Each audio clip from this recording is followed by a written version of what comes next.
Good. Well, thank you so much, Donna, for joining me today.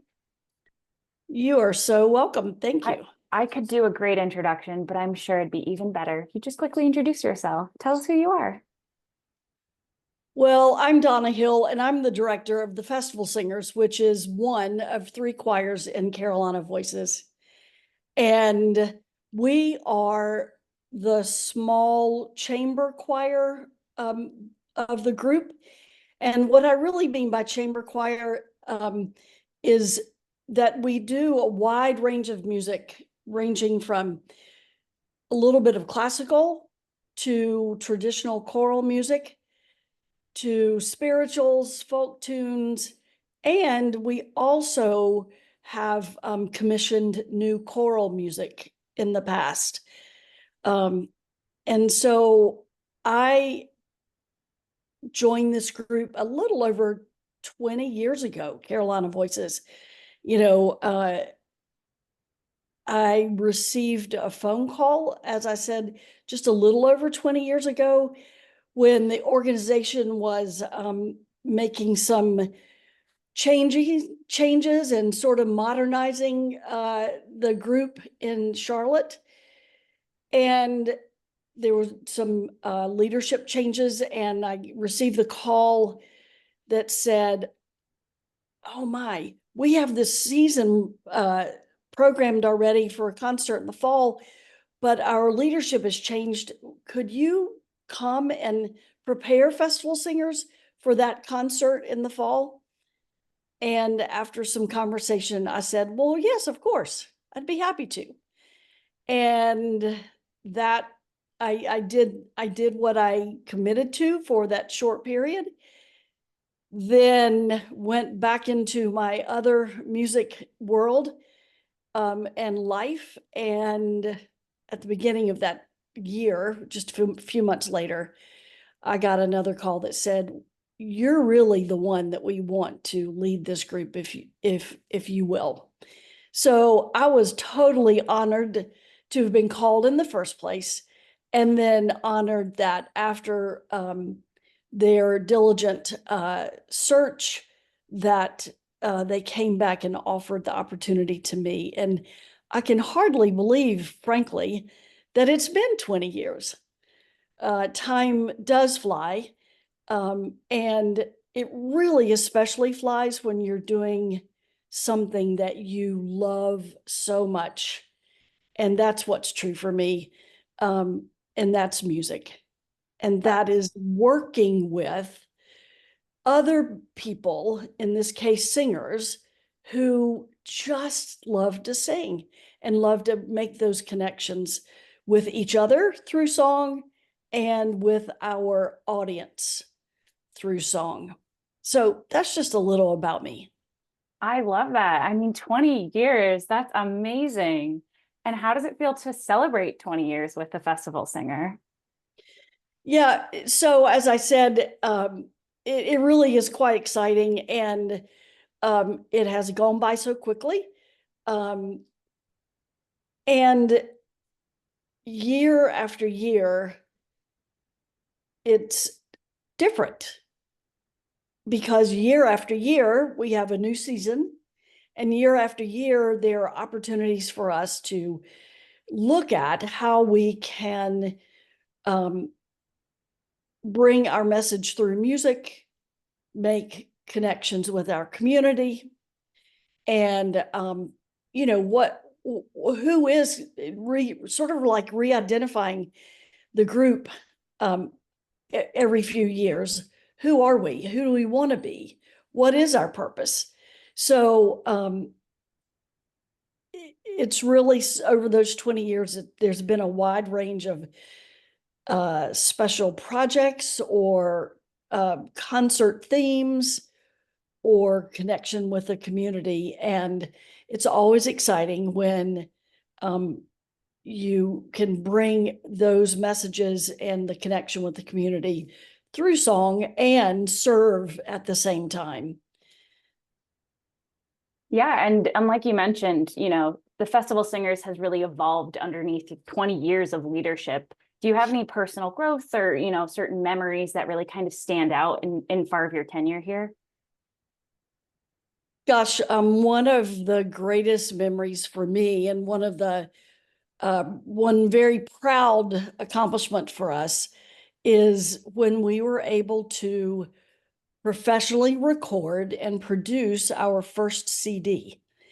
And we started that project in 2018, and then was able to bring that to absolute fruition, where we each had our own CD to show for the hard work that we have collectively done over the years, and then for that particular project. So that was a really, really proud moment. And nowadays people get their music in a wide variety of ways. That doesn't include that little disc called a CD. So our music still is out there on some of the music streaming um, uh, channels, and we still have a few CDs. If someone has a CD player, they still have. I love that. I mean, that's something that they're going to pass down for generations and it'll become, the next new thing. But if they're not interested in a CD, you do have an upcoming performance. Do you want to tell us a little bit about that? Yeah, so in November, November the 24th of this year, we're doing a concert that is entitled Harvest of Harmony. And really that concert focuses on creativity of giving gratitude and generosity. That's just before Thanksgiving. And so the music that we've selected really has themes of gratitude and giving thanks for things through music. And then we are making a community connection with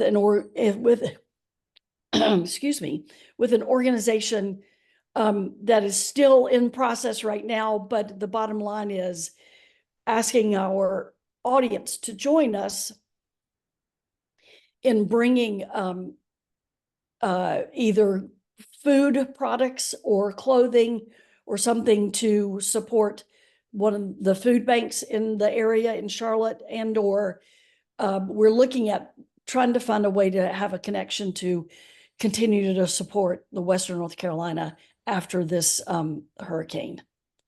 Yeah, I mean, I love to hear that, both being able to support with all those different things and then also through song as well. I know that's important to all of us. So um just beautiful stuff. I know I have my calendar marked for that show and I'm very excited to attend. Awesome. We'll be happy for you to be there, and we'd love for everyone to join us. Our music, our style, our intimate, our concerts are more of an intimate setting, if you will. And what that does is it allows the singers and myself to connect to one another. That's what's important first. And then if we're connected and absolutely know why we're singing what we're singing and what it means to each of us, then our job is to share that and give that to the people who are in our audience. And our concerts, and this one is on a Sunday afternoon. And it's a beautiful way to spend a Sunday afternoon, that you just give yourself that gift to come and just let us take you on the journey. That will be some upbeat messages and some very calming, soothing messages that are very, very important to the heart. I love that. And the timing, like you said, for it being, right before Thanksgiving, it's always nice to go into Thanksgiving week, having kind of music cleanse your soul and also just being in a really giving and thankful mindset. It's just beautiful. Absolutely. Going a little bit past the upcoming performance, do you have any specific visions for the future for festival singers for the next 20 years, maybe? Oh, let me get out my crystal ball.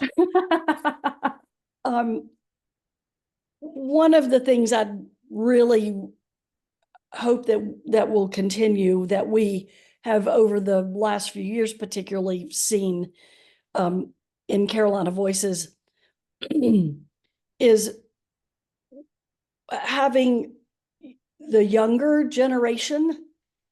They've graduated high school, they've graduated college. They sang when they were in high school, they sang when they were in college. And they are coming back to the area, coming home, if you will, or gosh, so many people moved new to Charlotte. My hope is that we will continue to see the younger generation who simply has not had music in their lives because they've been off getting their educations, that they will come and find Carolina Voices. And then especially, I hope they will have an interest in the festival singers, but just get them to Carolina Voices to sing, because we do serve a wide range of singers, from the younger generation to multiple generations above that. So that's one hope, is that will continue to grow and develop, that we will add new singers to the fabulous volunteers that we already have. And I also hope that the festival singers will, continue to be able to look for special projects. And one of the next things on my list I'd love to do is to go back and commission another new choral work. We've commissioned 3 different times new choral music to be written specifically about, either with us in mind and with a topic that we discuss with a composer. So I really would like to continue to bring that element back. It's been a few years, so I think it's time to create some new opportunities in music for composers and choral groups like ours. That's so great. I mean, especially just to really immerse yourself in part of the community and to get a piece commissioned it's so cool. Yeah. Yeah, I mean, that's a great goal. As someone who's newer to the group, I'm very excited and love to see that and hear that goal that you have in mind. And then that's really all that I had for 20 years. I will have to just encourage everyone to go and to mark the Harvest of Harmony upcoming performance on their calendars. Like you said, it's November 24th at 4 p.m. St. John's Baptist Church. And say hello to definitely me, and we'll see you in action. Awesome. Listen, Alex, thank you so much for your time. Thank you, Donna. I appreciate it.